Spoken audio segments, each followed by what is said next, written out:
Puji nama Tuhan. Renungan firman Tuhan pada hari ini saya akan berbicara tentang biji mata Tuhan.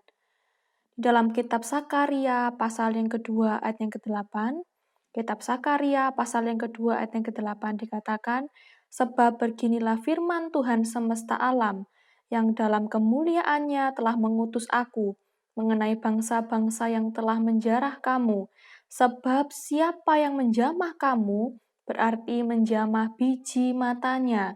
Sebab siapa yang menjamah kamu, berarti menjamah biji matanya. Bapak Ibu yang terkasih, kita sering mendengar para hamba-hamba Tuhan mengatakan bahwa kita adalah biji mata Tuhan. Namun, apakah kita benar-benar sadar dan percaya bahwa kita ini adalah biji mata Tuhan? Kita tahu semua bahwa mata adalah bagian dari tubuh kita yang sangat penting. Maka dari itu Tuhan menciptakan bulu mata, alis, dan bahkan gerak refleks untuk melindungi mata kita bahkan dari debu yang paling kecil sekalipun. Mari kita baca selanjutnya di dalam kitab Ulangan pasal yang ke-32 ayat yang ke-10, kitab Ulangan pasal yang ke-32 ayat yang ke-10. Didapatinya dia di suatu negeri, di padang gurun, di tengah-tengah ketandusan dan auman padang belantara. Dikelilinginya dia dan diawasinya, dijaganya sebagai biji matanya. Apa janji Tuhan terhadap kita biji matanya? Yang pertama yaitu kita dikelilinginya. Di dalam kitab Mazmur pasal yang ke-34 ayat yang ke-7, di dalam kitab Mazmur pasal yang ke-34 ayat yang ke-7, dikatakan bahwa malaikat Tuhan berkemah di sekeliling orang-orang yang takut akan Dia, lalu meluputkan mereka. Malaikat Tuhan berkemah di sekeliling orang-orang yang takut akan Dia, lalu meluputkan mereka. Seperti inilah bentuk perlindungan Tuhan. Kata kemah malaikat Tuhan dipakai kata yang sama dengan perkemahan tentara militer yang sangat besar jumlahnya. Kita adalah biji mata Tuhan. Kita selalu dijagainya, sehingga tidak ada satupun yang dapat menyerang bahkan menyentuh kita, kecuali kita yang membuka celah bagi iblis untuk masuk. Maka dari itu tidak ada satupun hal yang mampu membuat kita sakit ataupun khawatir kecuali kita mengizinkannya. Yang kedua, apa janji Tuhan terhadap kita biji matanya? Yang kedua yaitu kita diawasinya. Kita baca di dalam Mazmur pasal yang ke-34 ayat yang ke-16. Mazmur pasal yang ke-34 ayat yang ke-16.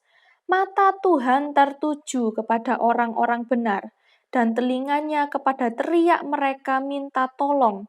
Mata Tuhan tertuju kepada orang-orang benar, dan telinganya kepada teriak mereka minta tolong. Tuhan tidak hanya melihat, tetapi Ia memperhatikan seluruh kehidupan kita. Tuhan tidak hanya melihat, tetapi Tuhan mengerti seluruh kebutuhan kita. Bahkan Tuhan tidak hanya melihat, tetapi Tuhan mengetahui seluruh isi hati kita.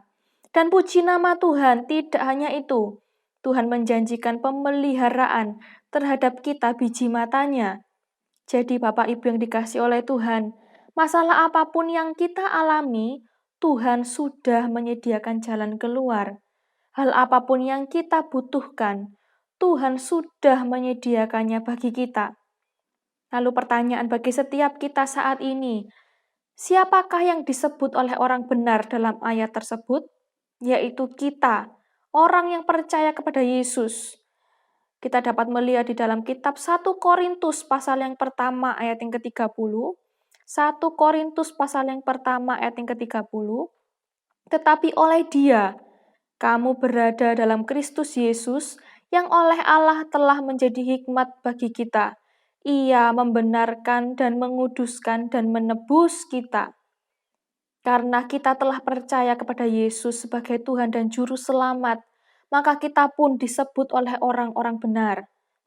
Kuncinya hanya satu, jika kita ingin mendapatkan pemeliharaan, jika kita ingin mendapatkan pemenuhan kebutuhan, yaitu kita harus percaya kepada Yesus. Percayalah sepenuhnya kepada Yesus. hal yang terakhir, apa janji Tuhan terhadap kita biji matanya? Yaitu kita dijaganya.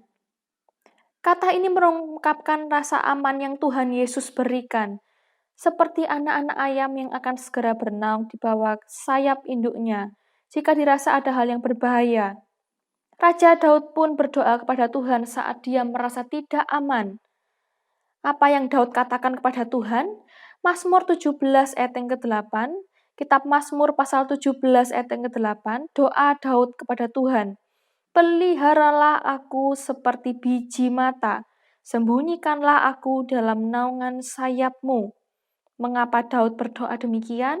Karena Daud tahu betul bahwa hanya Tuhan yang sanggup memberikan rasa aman, bahkan di saat situasi dan kondisi yang tidak aman.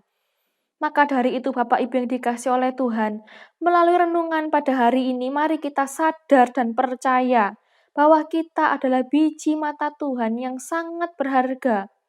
Tuhan akan selalu melindungi, memelihara, dan bahkan memberikan kedamaian dalam hati kita. Tuhan Yesus memberkati kita semua. Mari kita satu dalam doa.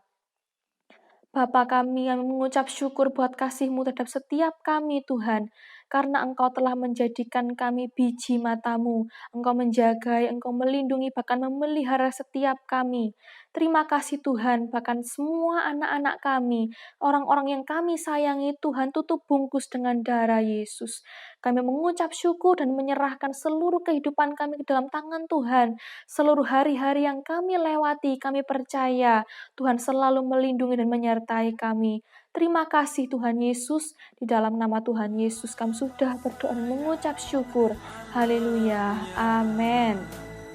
Demikianlah kau menuntun langkah-langkahku, hari depan indah kau beri, rancangan yang terbaik bagiku, yang terbaik rancangan-Mu Bapa di dalam hidupku.